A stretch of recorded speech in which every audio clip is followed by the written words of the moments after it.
Olá pessoal, eu sou o professor Drauzio Henrique Chiarotti. Eu estou iniciando a segunda temporada. Essa é a aula 1 e nessa aula eu vou explicar o conteúdo que será apresentado na segunda temporada. Pessoal, bem-vindo à segunda temporada. Então, nessa aula 1 eu vou mostrar o conteúdo que eu vou apresentar na segunda temporada. Então essa temporada ela está um nível, um passo acima da primeira temporada. Então, na primeira temporada ela foi bem básica, bem para iniciantes. Essa segunda eu já vou estar explicando coisas um pouco mais avançadas, um pouco mais complexas do que a primeira temporada. Então é importante que quem está entrando no meu canal agora, que assista a primeira temporada antes de vir para essa segunda temporada, porque eu vou referenciar, eu vou falar muito da primeira temporada, então para quem não assistiu talvez vai ficar perdido em algumas partes. Então é muito importante que assista a primeira temporada. Essa temporada ela é voltada para alunos programadores iniciantes e intermediários. Por que eu falo que é intermediários? Porque eu estou deduzindo que vocês já assistiram a primeira temporada. Então, quando eu estou explicando essa temporada, na minha cabeça, as pessoas que estão assistindo a segunda já assistiram a primeira. Então, é muito importante que você tenha assistido a primeira antes de vir para a segunda. O projeto ele será construído utilizando boas práticas e camadas. Da mesma forma que eu fiz na primeira, eu vou fazer na segunda, usando o conceito de camadas e boas práticas que eu sempre procuro ler no site da Microsoft.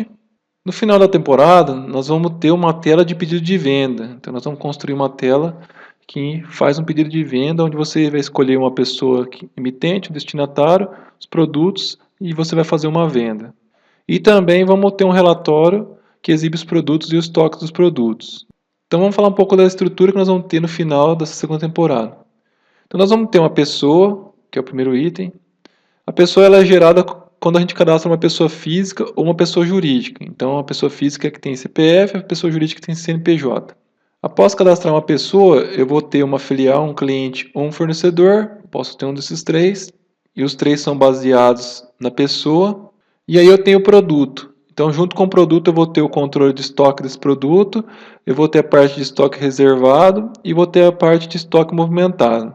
O que é o estoque reservado? Quando você faz um pedido, que você tem um pedido em aberto, você tem que reservar o estoque até esse pedido ser finalizado. Então, eu não posso usar a quantidade que já está em outros pedidos em aberto. Então, nós vamos ter situação do pedido, então a gente vai ter uma série de controles.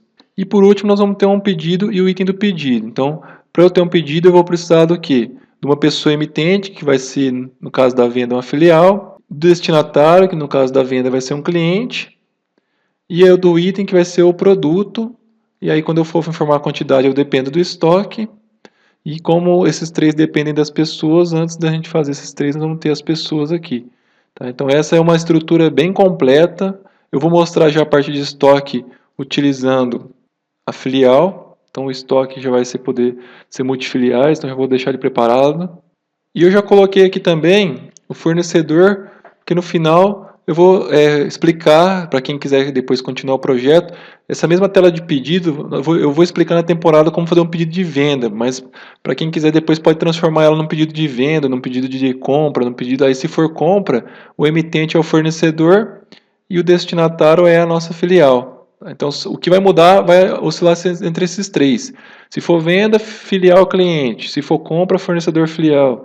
Se for devolução de venda, cliente, filial. Se for devolução de compra, fornecedor, filial, fornecedor. Então, o que muda é a pessoa, emitente e destinatário. Os demais campos vão ser os mesmos para a tela. Por isso que eu criei uma tela bem completa assim para explicar para vocês. Aí quem estiver construindo um sistema, dá para fazer um sisteminha com uma tela só que faz todas as operações. Para a segunda temporada não ficar tão cansativa, eu vou mudar um pouco a forma de colocar as aulas, então vou fazer mais aulas com menos tempo. Então vão ser aulas mais curtas, porém mais aulas durante a semana. Então nessa aula eu expliquei sobre o conteúdo que vai ser apresentado na segunda temporada. E na próxima aula eu vou mostrar quais as tecnologias que serão utilizadas, qual que é o banco de dados, a linguagem, as ferramentas, as versões que eu vou utilizar nessa segunda temporada.